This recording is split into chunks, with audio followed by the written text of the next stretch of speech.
বন্ধুরা রুমাস কিচেনে সবাইকে ওয়েলকাম জানিয়ে আজকের রেসিপি শুরু করছি। আজকে কিন্তু আমি দেখাবো একটা গরমের রেসিপি, তিতর ডাল।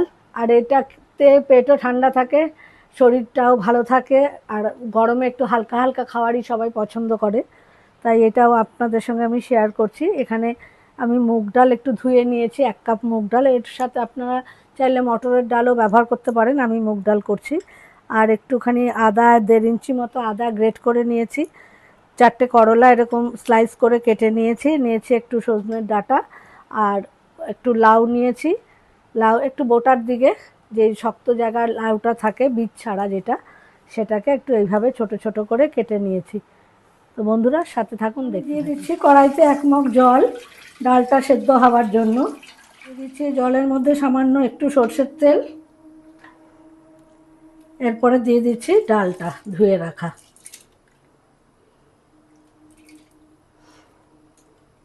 ডালটা যাতে উতলে পড়ে না যায় তার জন্য আমি সরষের তেলটা ব্যবহার করলাম, সামান্য একটু দিলেই হবে। একই সাথে আমি দিয়ে দিচ্ছি ডালের সাথে লাউটাও। আপনারা চাইলে প্রেসার কুকারেও একটা সিটি দিয়ে নিতে পারেন। দিয়ে দিচ্ছি একটু পরিমাপ মতো লবণ।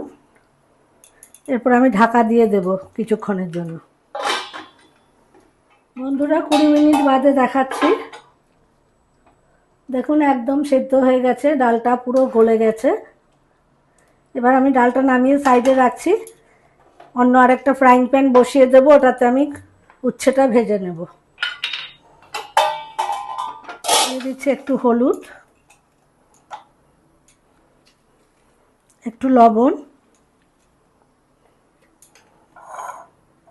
প্যানটাও গরম হয়ে গেছে, দিয়ে দিচ্ছি একটু সরষের তেল।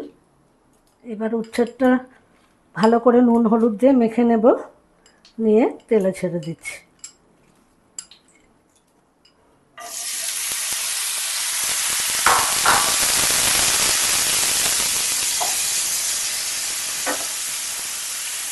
উচ্ছেটা কিন্তু লাল করে ভাজতে হবে আর কি।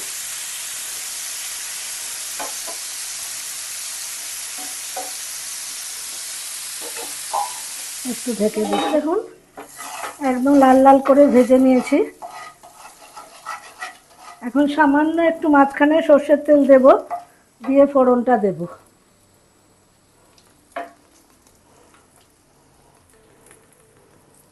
দিয়ে দিচ্ছি একটু কালো সর্ষে, দিয়ে দিচ্ছি একটু রাঁধুনি,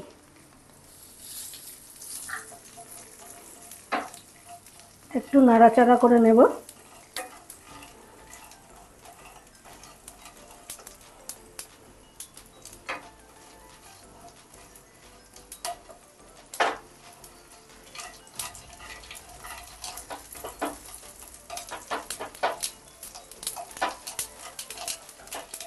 সর্ষেটা ফুটতে শুরু করে দিয়েছে, হয়ে গেছে ফোড়নটা। দিয়ে দিচ্ছি আদা গ্রেট করা। আদাটা আমি বেশি ভাজবো না, আদার গন্ধটা তাহলে চলে যাবে। তিতর ডালে আদার গন্ধটাই বেশি ভালো লাগে, আর ফোড়নের গন্ধ। এবার আমি এটা একটু সাইডে রেখে দিচ্ছি।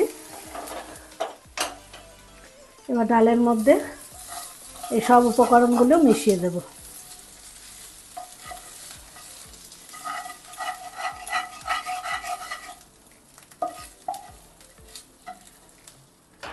দিচ্ছি 1/2 চামচ হলুদ, একটু জলে গুলে দিলাম যাতে একটু ডালের মধ্যে দিলে দলা পাকিয়ে না যায়।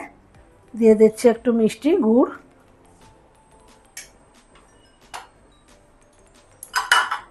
এবার ভালো করে মিশিয়ে দেব ফোড়নটা, হলুদ আর মিষ্টি। এবার একটু ফুটে উঠলেই ওভেনটা অফ করে দেবো। ডালটা দেখুন ভালোভাবে সেদ্ধ হয়ে গেছে, কালারটাও কত সুন্দর এসছে, আর খেতেও তেমনি লাগে। এবার আমি ওভেনটা অফ করে দিচ্ছি, একটু স্ট্যান্ডিং টাইমে 2 মিনিট রেখে আপনাদের সামনে সার্ভ করে দেখাচ্ছি।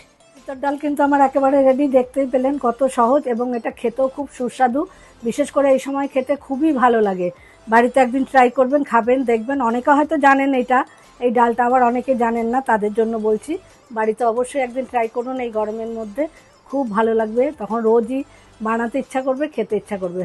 ভালো লাগলে লাইক শেয়ার, পেজটা ফলো করতে ভুলবেন না কিন্তু। সবাই ভালো থাকবেন, সুস্থ থাকবেন। ভিডিওটা এখানেই শেষ করছি, নেক্সট ভিডিও খুব শিগগিরই দেখা হচ্ছে। টাটা।